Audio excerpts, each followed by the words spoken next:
Welcome everybody. Let me start by introducing the gentleman we have up here with me. First, to my immediate right is Matt Gould, Executive Vice President of PACT US.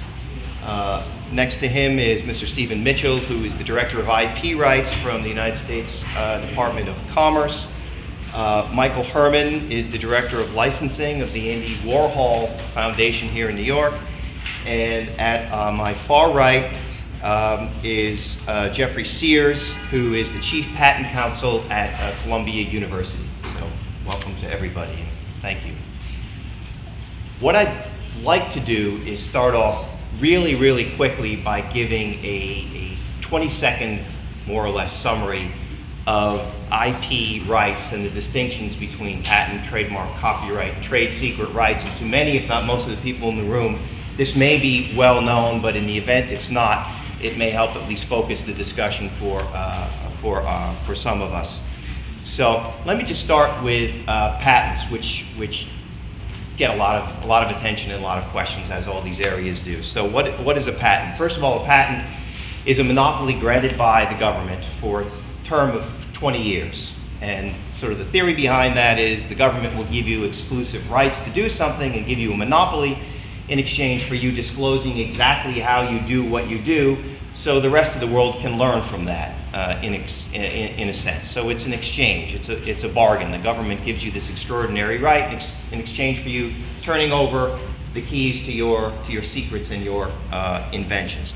Patents can be issued for a process, a method, some kind of article, a useful article. There are a lot of conditions. A patent must be new, never done before, it must have utility, it must be useful, it must perform a purpose, and it must be non-obvious, which is, maybe later today or for another time, is really the big question in trying to understand whether you can get a patent or not. Is it obvious based on something that's already been patented, or some combination of things that have been patented or already out in the marketplace that would be obvious to someone who was in the industry to combine? And I'll sort of leave it at that. But so patents are for ideas and inventions. Trademarks are names, symbols, indications of origin, as they're called legally many times. A trademark can be a word or a phrase, a logo. It can be the way a word is written, like eBay and the distinctive multicolor letter arrangement. Trademarks actually can also be sounds.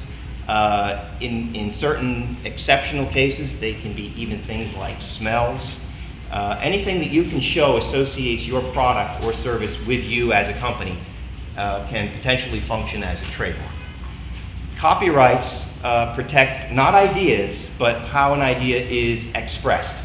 So if you write a book on how to build a submarine, none of the technology that you disclose in there is going to be protected by the copyright, but what the copyright will protect is the way you've organized the book and how you explain it. And copyright can be for all the traditional things that we think of in the world of copyright, like books and like music, but it also can cover things like software, and in some cases things like sculpture and traditional works of applied art and so forth.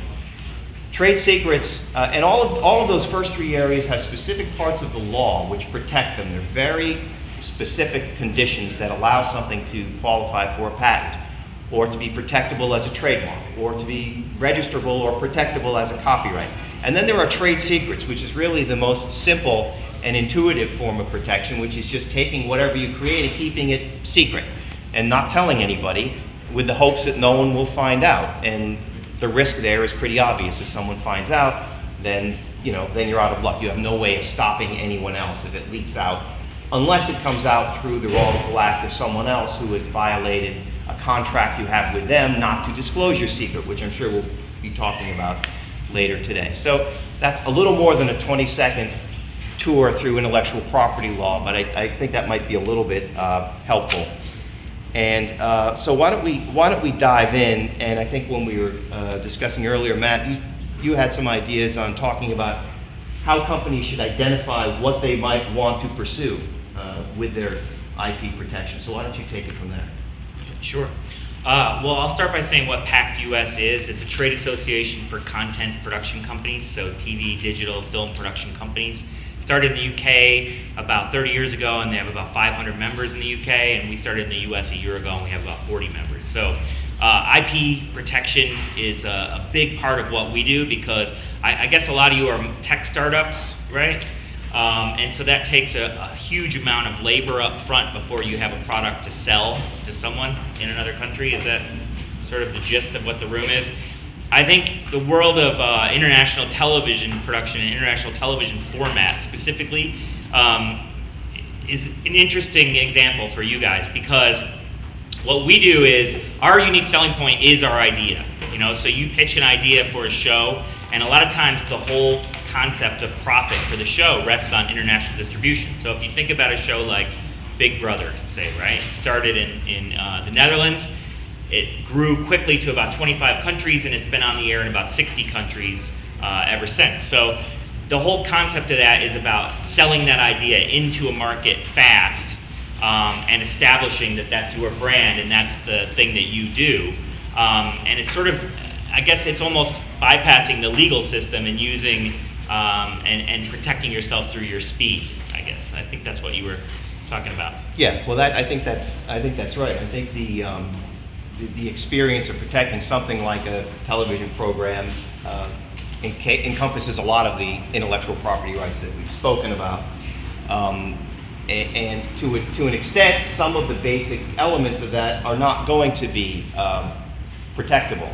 The copyright would protect someone taking the exact show or really copying sort of exactly the script and putting on their own show, but somebody coming up with and I'm familiar, I actually done some work for Endemol Productions and Big Brother. The concept of putting a bunch of people in a house and seeing how they live, someone could, and people do copy those ideas all the time. So the question is, how can you protect yourself there? From a patent point of view, Jeff, maybe you could talk about decisions that companies should think about in terms of patenting, because there's really two issues that are really critical. One is, how do you identify in the first place whether you have something that's patentable? And secondly, given the focus of today, how do you go about thinking about protecting yourself outside of the US and in other countries? Sure, I'd be happy to take that. One of the things you want to think about with patenting is this: are you solving a problem? Is there something you're doing that is going to make you more successful? Are you going to be cheaper? Are you going to be faster? Are you going to be more efficient? And are you solving a problem that helps you get there? Patents protect inventions. Inventions are solutions to problems. So if you're solving things, potentially you have an invention, and potentially it might be worthy of a patent. The question you want to be asking next is, should I be filing a patent application? It's a very important question. You don't necessarily have to file, but you want to be able to ask the question. A number of deadlines come into play, a number of cost considerations. You certainly want to be asking the question, should I be filing? And one of the key factors in that decision is, why would you file? What is the goal of having a patent application? Unfortunately, the patent system is not self-enforcing, which means if you come up with a great invention and you patent it, someone else, anyone, can just rip it off if you're not going to sue them to stop them. So you have to ask yourself, why would I potentially file? Sometimes startup companies file for branding purposes. Have you ever seen the mark patent pending? That literally means almost nothing except I filed a patent application somewhere in the world. So consumers read that and say, "Ooh, new and improved, that sounds interesting, I should buy that." And potentially you hope your competitors look at it and say, I don't know, I'm not sure I want to take the risk of knocking that off, because someday you might come down and try to sue me. Jeff, the first patent lawyer I ever worked for when I started used to call patent pending a bluffing tool. So you put it on there and hopefully your competitors will keep their hands off because they think you have something in a black box that they won't find out about potentially for years, and they have to decide whether or not they will take the risk of copying you and whether you might really have something that eventually will be able to stop them legally or not. That's exactly right. Let me make one comment. I want to make sure I tell you this because it's critical of the patent system. Patents, in contrast to copyrights and trademarks and certainly trade secrets, patents are a very, very unforgiving legal regime. Innocent things you do very early on can completely jeopardize your patent rights forever, and there is no way to undo that. So here is some very easy advice to follow. If you have a solution to a problem, and you're not sure it's patentable, you're not sure whether you're going to get a patent from the patent office, you're not sure whether it's even worth the money, before you communicate information about that invention outside of your company. So before you post it on the company blog, before you tell people about it outside the company, talk to someone who knows patents. Typically, you want to talk to a patent lawyer or an IP lawyer. Talk to someone who knows this space who can give you some advice as to whether now is the right time to file or not. Because posting your invention on a blog can potentially jeopardize your patent rights forever. In the US, you'll have a year from your first public disclosure, but in the rest of the world, generally there is no grace. And patents are country specific. Important to remember, an easy thing to do, but if you blow through it, there is no way to go backwards in time. And one of the reasons that, perhaps the key reason that the rules are so strict in patenting are because it is this exceptional legal monopoly right. And obviously monopoly rights are generally illegal and disfavored. So the rules are very strict. If you're going to play this game, you really have to abide by the rules. So maybe we can, Steven, we should talk a little bit about costs, which Jeffrey touched on.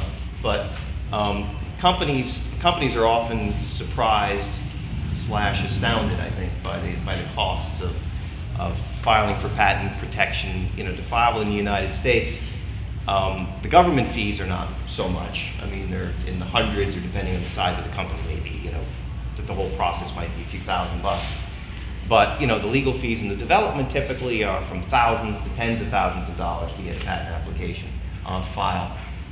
Do you have experience with trying to consult with companies and telling them, you know, how do you figure out what you should do and what ideas you should pursue? Thanks very much. First, just a word about context in the office that I come from, because I think it'll help put my responses into better context. I'm with the International Trade Administration of the Department of Commerce. I run the Office of Intellectual Property Rights there. And when I tell people that I do intellectual property rights work at the Department of Commerce, they ask me how I enjoy working for the Patent and Trademark Office. But actually, I don't. We're the one Office of Commerce outside of PTO. We focus on international trade issues, both on the policy side and on the business facilitation side. On the policy side, we are part of trade negotiations, trade processes. We discuss with governments how to make intellectual property protections more readily available to our businesses. Last week in Brussels, I was talking with the Europeans about how we could address some of the specialized needs of startups in IP. The other part of what we do is consult with businesses, do programs like this, make tools available. In terms of specific expenditures of resources, you know, that is something that you would want to reach out to your own specialized counsel for. That kind of exceeds the line of where I, as a government expert, can counsel a business. We do a lot of business counseling. It's mostly to point to the information that's already available. And so, you know, there are cost calculation tools on our website, on the stopfakes.gov website. There are cost calculation tools on USPTO.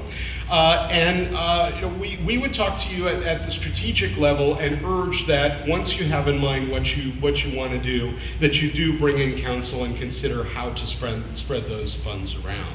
Okay, great, thanks. And you know, to the extent that Steven's office and others are working to sort of harmonize patent systems around the world, it's, if I can say, relatively in the early stages. You know, there are procedures to have common patent office examinations in the US, Korea, Japan, other countries to really streamline the process. But it's really important, and maybe Jeffrey can touch on this a bit more, to understand that you have to identify what you have if it's patentable in the United States. You have to absolutely abide by the dates and make sure that you don't disclose anything publicly that can jeopardize your rights for a patent.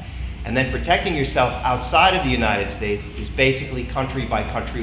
There's one important exception, and there is a European Patent Office in Munich, which covers most of the covers the European Union. In fact, it's not even affected by the Brexit issue because it's an independent entity from the EU commercially. But deciding if you're going to be selling in foreign markets, becomes another critical issue that you need to decide, not in the first 12 months, but typically no later than 2.5 years down the road, which can go quickly. So Jeffrey, maybe you can address that. Sure, happy to address that. I can also give you some rough numbers of what it takes to play this game. I call it the game, that's not really the right term, but it is some way to think about it. If you want to get into the patent game as a startup, you're going to have to come up with $1,000.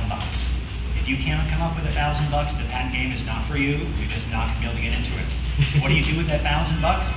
Almost all of it you pay to your patent counsel, and you definitely want to hire a patent counsel. You don't want to do this yourself. You could do it yourself. You can also do your own plumbing, your own electrical work. Wouldn't recommend it.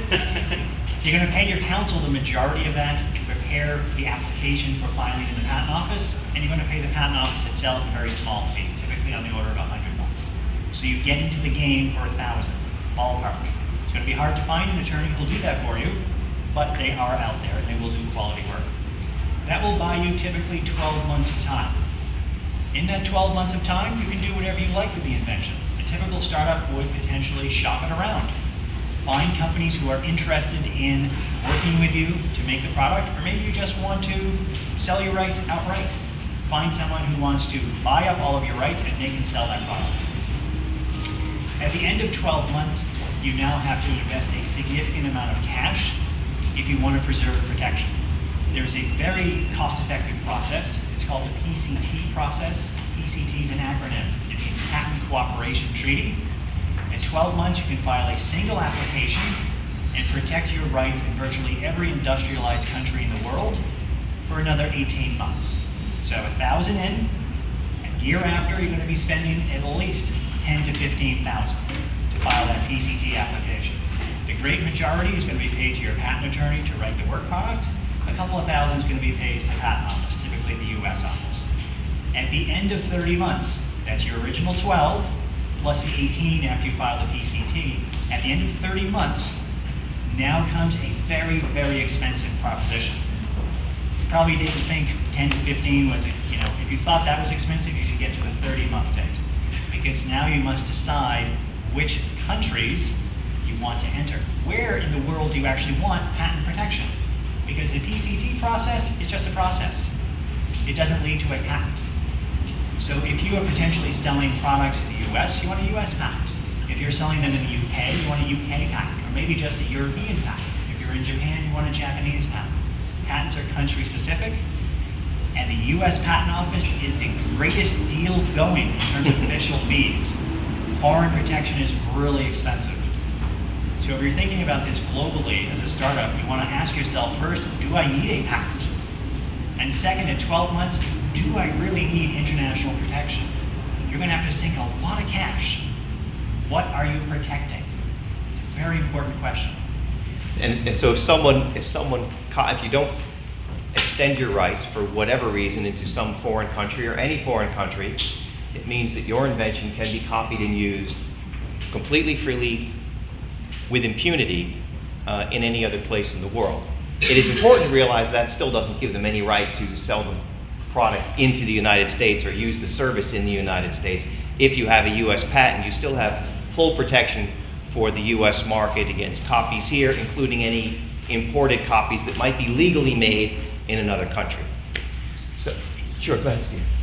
Just one other note on the Patent Cooperation Treaty. When you do get to that point where you need to decide what other countries in which to pursue your patent, there's something else that comes from a PCT application, which is information about likelihood of patentability in those countries. So even if you decide not to spend multiple tens of thousands of dollars to pursue patent applications elsewhere, you will be able to have a very educated conversation about potential investors about patentability, that based on the research that's been brought to your attention because of your application, you have a really good chance of patentability in 80 major markets, and that's a great talking point to be able to deliver. Absolutely. So shifting the focus for a moment now to trademarks, brands, your name of your product, and the name of the service, or multiple names, name of your company.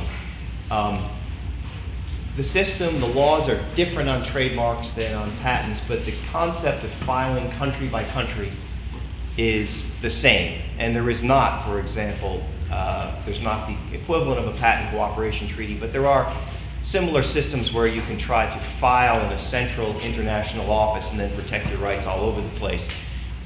Michael Hermann, the Warhol Foundation has rights very actively all over the country, and you have an extremely developed licensing program. Can you talk about how you decide where you might want to protect your trademarks? Sure. Yeah. Thank you, everyone. And a bit of background first. I've been at the foundation for over 20 years now. It's a unique organization. It's actually a nonprofit whose mission is the advancement of the visual arts. We're primarily a grants organization, and this is what Warhol wanted for his will and his legacy. To date, we've given away over $275 million to the advancement of the visual arts. One of the ways that we generate revenue is through licensing the valuable intellectual property that we have. When Warhol passed away, he owned the copyrights to numerous works of art, tens of thousands that he created. So the foundation acquired those assets. Subsequently, we have registered numerous trademarks, namely to Andy Warhol's name, signature, and a unique logo that has his face on it as well. Having had this experience over this great many years, we've learned a lot, and we've really developed it to a mature program, but we've had a lot of failures as well. And as any business does, you've learned a lot from both the success and failures. When thinking about uses of the brand internationally, one of the most important things that I emphasize is feet on the ground. There are so many social differences, cultural differences, and market differences. If it's worth considering, it's worth spending the money to travel to and really understand what that market's about. Read as much as you can, attend trade shows, hire consultants, agents, just gather as much information as you can. And then you're really going to try to put together a strategy to think about what makes sense for that market. And I think that only after you've gotten that together will you start really thinking about your intellectual property portfolio, because there's real costs that you have to consider, and at the end of the day, some markets just might not be worth it, which is kind of what you're getting at for the patents as well. So from there, you really want to work with people who share your values, who understand and embrace what you do, and you feel are trustworthy and fair partners. And as much as possible, I have found that people should have a fair amount of skin in the game, so to speak. If you're talking about intellectual property, if they really aren't, using it, or if they're not getting their fair share out of it, they may be motivated to undermine your rights and figure out a way to kind of circumvent you. So you want to make sure that you're working with people who do have skin in the game. One of the ways that we have done that is through a significant amount of co-branding. So one of our biggest licensees in Japan is Uniqlo. So when we work with Uniqlo, we're using our trademarks and copyrights in conjunction with their trademarks. So they have as much motivation to ensure through their mass distribution globally that those products are protected. We also do our own enforcement and protection for sure, but we're walking very much hand in hand with these entities that have their own motivation as well. And then on an ongoing basis, you have to manage all of this. The world is constantly changing, and you have to keep up with it. You have to continue to travel, continue to do diligence, continue to do research, and maintain those relationships that you have. So those are some of the outline points of how we have developed this, and there's certainly plenty of stumbles along the way, but that's how we got to where we are. How would you advise a startup going abroad the first time what are the most important traits that you would identify to look for in an overseas partner? Yeah. I think that you have to be very clear on what your brand means. And you have to be clear that the partner you're talking to understands and embraces what that means, and that they're capable of executing against that.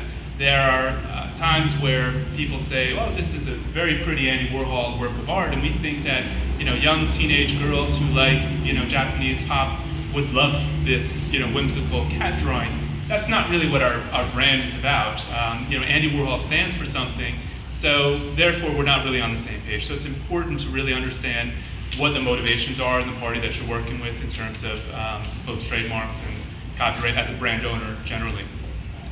Matt, you've indicated that you're, active, of course, outside of the United States as well. What have your experiences been in terms of selecting and working with, or on behalf in the case of your organization, foreign partners? Yeah. Well, in our business, a lot of the business is completely about international partners. So, a lot of different countries have, so for instance, Canada, they have fantastic tax incentives for making TV shows there. So you can get as much as 30% of your budget back. A lot of times when you have a show that's going to be expensive, you won't be able to get a US buyer if you don't have a Canadian buyer first. And the only way to get a Canadian buyer is to partner with a Canadian company. So the first thing we usually look for when we're looking for a partner in that space is someone that can sell it. I think you sort of indicated this, but as much as you want them to share the same brand values as you, and you do, you want them to have the really good connections. And basically everyone says they have really good connections. So you want proof that they have really good connections. That's first. Second, you want someone that does not have a massive ego, really. If you try to do business, I think, with a company, because if it's your idea and you're taking it to another country and you're effectively cutting someone in on your brilliant IP, and you're letting them make money off your idea, you want them to take their direction from you. And you don't want to have to argue with them every time you want to do something, And, it's okay if they make a couple suggestions, but you don't want to hear every single time saying, I don't like this, I think it should be like that. So that's, I guess that's where brand values come in. So it's, juice, no ego, and third, you want to make sure they're legit and they have the infrastructure to really help you. So in this example of the US-Canadian co-ventures, they're called, a lot of if you want to activate those tax credits, which you have to do in order to get the project made, they have to actually produce it up in Canada with all Canadian teams. So you want to make sure that, and I imagine this is the case in a lot of different countries with a lot of different types of projects. You have to use a local producer. So you want to make sure that they stay true to your idea, because otherwise it will dilute what your product is, and then your ability to sell it around the world will be really weakened. Right, so you need to know your markets, which is easy to say, not as easy to do, but I think everyone up here would probably agree that it's really critical. And it is also, in some ways, not so hard to find someone or some entity that wants to represent you or work with you in some market outside the United States. And they may have credentials, or at least show you credentials, but I think you really have to do your homework and find out what they've really done and treat it like a job interview, and maybe talk to references of people they're actually working with to find out if you truly are on the same page. Because once you cast your lot with them in a country outside the United States where you may not really know the market, then you've got issues. And as Michael Hermann was saying, if you come up on a situation where the distributor is happy to do something that they think can be useful for your product, your brand, but it's inconsistent with the values of your brand, that sometimes doesn't become clear until after you've had significant discussions, because they have an idea in their head that, yes, we can exploit this, here's what we're going to do. And when they're sort of developing the idea over time, you realize, well, wait a minute, that doesn't work for us at all. So I think that's... If I can add a little bit to that, the opposite is actually true as well. There are times where I had a lot of reluctance about an opportunity, but it simply was due to my ignorance of a certain market. Generally, Warhol branded goods do very well at the higher end of the market, and an opportunity came up for a more mass-oriented opportunity. Again, this was in Japan. And, thankfully I had some market knowledge and experience about what was happening in that space in Japan, and could rely on our agency to actually give me honest and truthful guidance on this, to be able to make a decision that, in fact, while a similar opportunity in the United States might really have diluted the value of our brand, in Japan it absolutely didn't. So the opposite can happen too, but it's all about having that information and knowledge so that you can make informed decisions. Steven, maybe you can talk a little bit about how the Commerce Department can help, people vet these ideas, because obviously companies, institutions such as the people represented here have experience and long history and more resources than most startups are going to have when you're trying to do this in a with much smaller bandwidth. Yes. What can the Commerce Department do to help?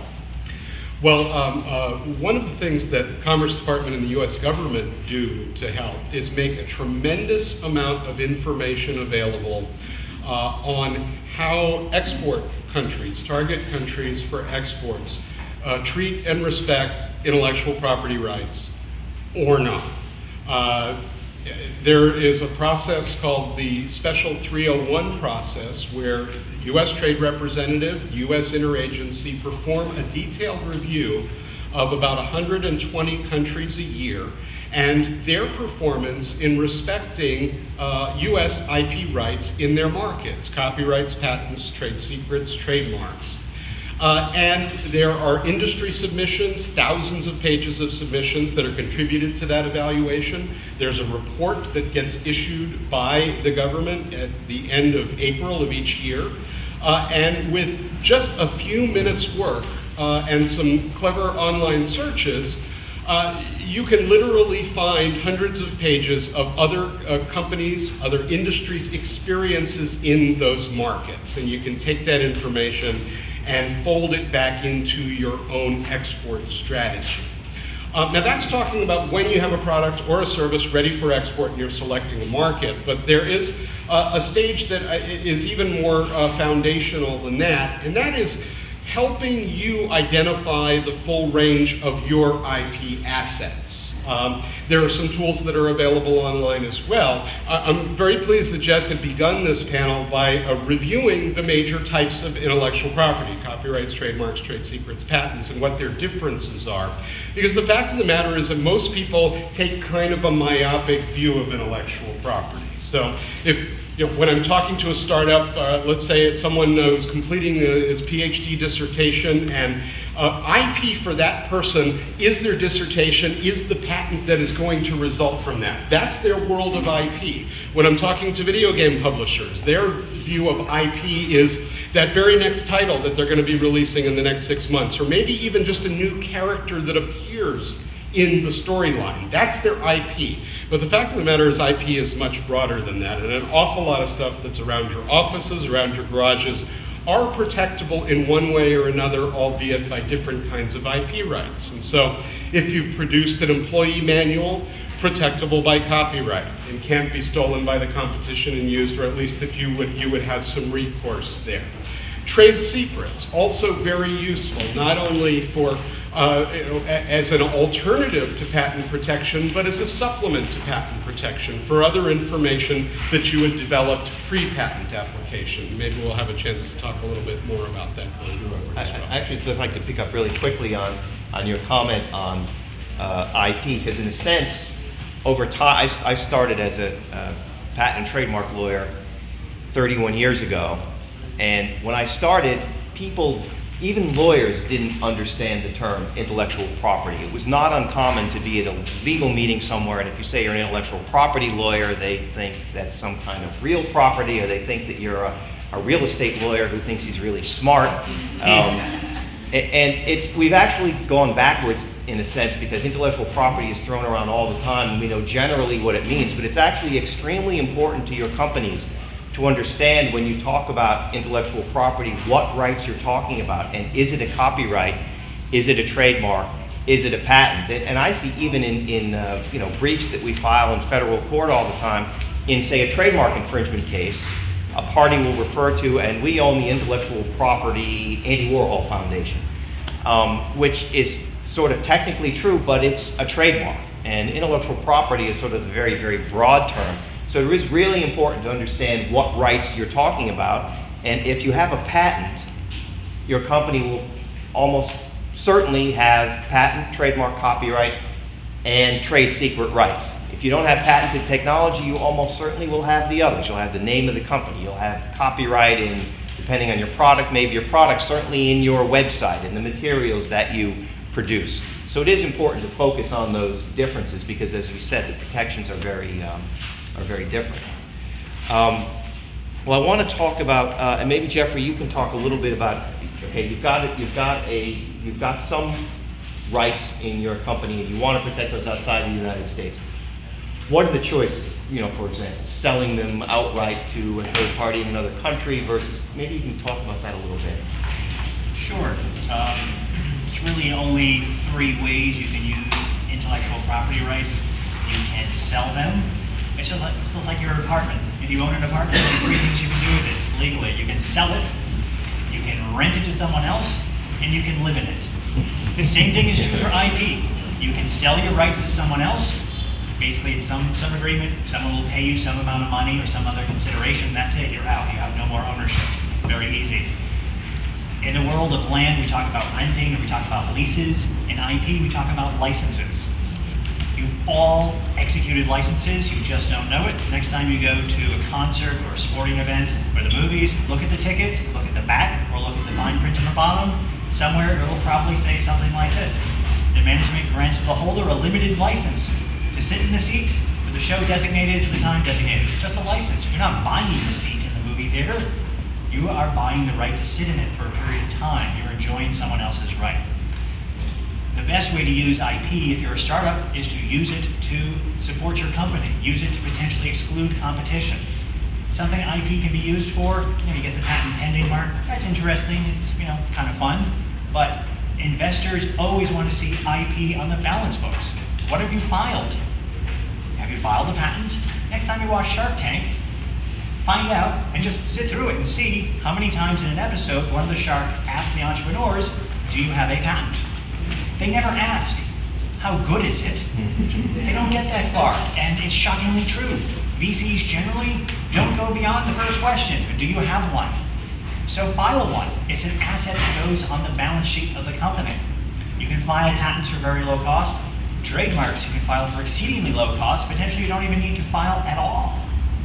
$0 potentially. And copyrights, you definitely don't need to file. So for about $1,000, you can get yourself some really sophisticated looking IP that will brand your company, that will put assets on the balance books, and they'll potentially position you for international protection. Michael, when you license, what sort of protections are important in a good license if you decide to go the license route? Sure. As a brand owner, it's a balance, because what you're giving up is the opportunity to leverage that asset to make a lot of money. So the company you license it to is going to make the lion's share of the money. As a brand owner, you need to maintain control because you're invested in, you own that for the long term. This company may have a 2-year license, and that's a very limited use of it, but you maintain that intellectual property. So as a brand owner, number one is as much control over who, when, how, where, why it's used, and what conditions as possible. And that's certainly all laid out in a very detailed agreement, generally referred to as approval rights, over how it's used, and that's certainly going to vary depending on the brand. But maintaining those. And that's a matter of negotiation between the parties. There's no absolute right or wrong. It's really the best deal you can negotiate. So if you're speaking with someone who says, no, we're not allowed to do it that way, chances are that means they don't want to do it that way. But you should know that licenses in particular are usually whatever the parties say they are in terms of the relationship. Exactly, yeah. Okay. Matt, yes? Sure. Actually, this is one of the biggest battles in our world, the world of content production, is about licensing versus owning. So what a producer of content, the creator of the IP, always wants is to license it to someone else, to put it on their network. And what the network almost always wants is to buy it from the producer so that they can put it on their network and have it for all time. And a lot of times, the producer will feel like they don't have an option. They have to sell it because they have to keep the lights on and they have to make profit. But sometimes, they'll sell that show to the network, and then that show will go on and air in 140 countries, and the network will make $1 billion off it, and the producer made, just their few $100,000 they made in the beginning, which seemed like a lot of money at the time. Later, they're very upset about that. So I think I'm sure that must come up in all industries in the tech industry, where someone loves your thing, they want to buy it, you think it sounds great, you got to think about why do they want to buy it outright. They must see a big future for it. Right. I mean, that's probably not so different than dealing with venture firms in general, right? Where how much control do you have to give up, and how badly do you need this money right now? And if your concept really takes off, was that a good deal or not? Did you end up sort of selling out really cheaply? But that's a tough decision because sometimes you really don't have any choice. You need the money to keep going, and you've got to take that risk. And that's why we as producers go international, actually, as well, because then if we are able to sell it in a couple other countries, the big bullies in our industry are really in the US. So you sell it in a few other places, then you can bring it back in, and you have a lot more leverage. If I can just add, a lot of this is strategic business decisions, and early on, a brand owner or intellectual property owner might be motivated by more than just the monetary return. So early on, to give you, an ancillary story about an experience we had, we went in, we were licensing something to a large company, and they said, "This is great, we love this idea, but it's just the two of you, these two guys from Warhol Foundation, and do you do other licensing?" And this was one of the first deals that we were really out there pitching, and they said, "Well, thanks, but no thanks. Come back to us when you've got some other deals and you have some more experience." So we quickly recalibrated and realized that we needed to do some high-profile deals, and it wasn't so much about cashing in and really getting what we felt was the best value, but it was more of a marketing strategy to ensure that we got our brand out there so that the next time we knocked on the door of this large player, they took us much more seriously, and that was an effective strategy for us. How are we doing on time? We're out. Sorry. All right. Oh, okay. I guess at the end. My giving you the hook over here wasn't signaling that? Oh, no, I just thought you were itching. Okay, well, thank you very much. This was amazing. Thank you.